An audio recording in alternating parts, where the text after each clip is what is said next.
Before the conflict, I earned about 700 Syrian lira, and I was satisfied with that. Now I make 10,000 lira a day, but it's not enough. I've lost confidence in the local economy, says Samir, a taxi driver in Damascus. He fled Qudsiya when fighting broke out in the rural suburbs and went to the capital. No money to cook with. Since the outbreak of the civil war in 2011, the Syrian currency has lost about 90% of its value. In addition, many daily necessities have become scarce, which is driving up prices even more. Most Syrians are therefore forced to economize in everyday life. Even cooking has become a luxury for many. I started using lower quality rice and worse food. The moment I can only eat meat once every 3 weeks, says Jasmine, a woman in her 40s and mother of 3. Now she has to pay Damascus rental prices for her apartment after escaping from the suburbs to the city. Eating bad food is better than living on the streets. Read more. Germany fuming over Syrian President Bashar Assad's plan to seize property from exiles. A comparison of prices for essential groceries between 2011, right when the war started, and today, left dancing while at war. Not everyone thinks about saving money. A quick glance at the city's nightlife will reveal that there are bars and cafes than before. Put money away? Till when? Until I die. No, you only live once, says Tame, who does not want to give his real name. He refuses to discuss politics. I go to parties to drink cheap vodka and dance to live music with friends. The 23-year-old regularly posts videos of these parties on Facebook. One such bar is called Mazaka in Damascus Old Town. There Tame celebrates with his friends until 4 o'clock in the morning, and afterwards they drive home by car. It's dangerous, but your fears diminish over time. Maybe you'll get used to it. Tame laughs after almost every sentence.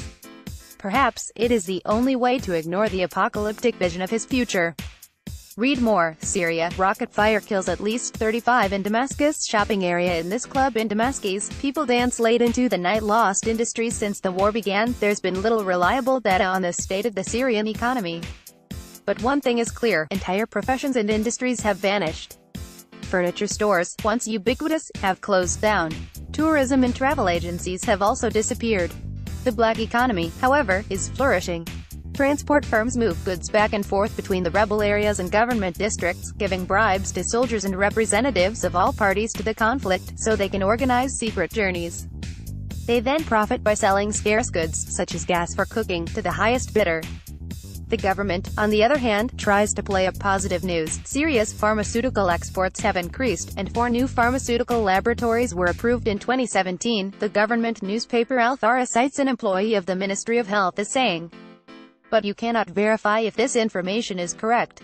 Read more. Syrian rebels surrender more territory outside Damascus. Powerless against inflation, Syria's central bank and Damascus startups at war. The drowning man finds hope in the single straw, so says a Syrian proverb.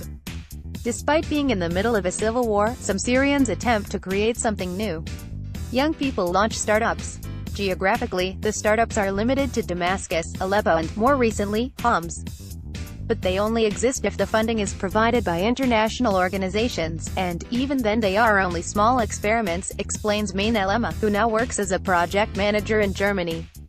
He estimates the number of startups across Syria to be around 500. The lack of legal structures to allow crowdfunding or the collection of donations is a problem for their founders. This makes success very unlikely, says Elema. Read more. Germany to give additional €1 billion in aid to Syria. Opportunities for women. A Syrian woman working in a carpentry workshop. Since the war began, many academics have left the country.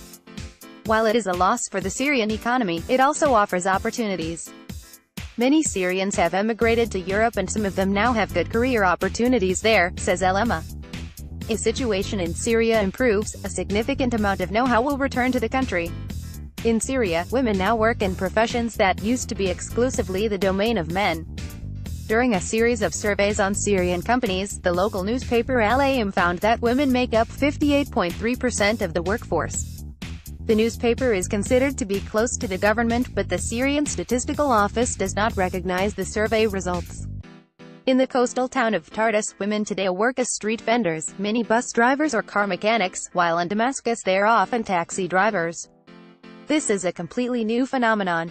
The opportunity has arisen because many men have fled, died, are in prison, or have been arrested by the regime or the opposition. Many women now have to support their families on their own. Read more. Search requests for missing Syrian SOR, says Red Cross. Whether this will strengthen the equality of women in Syria when the war is over is one of many unanswered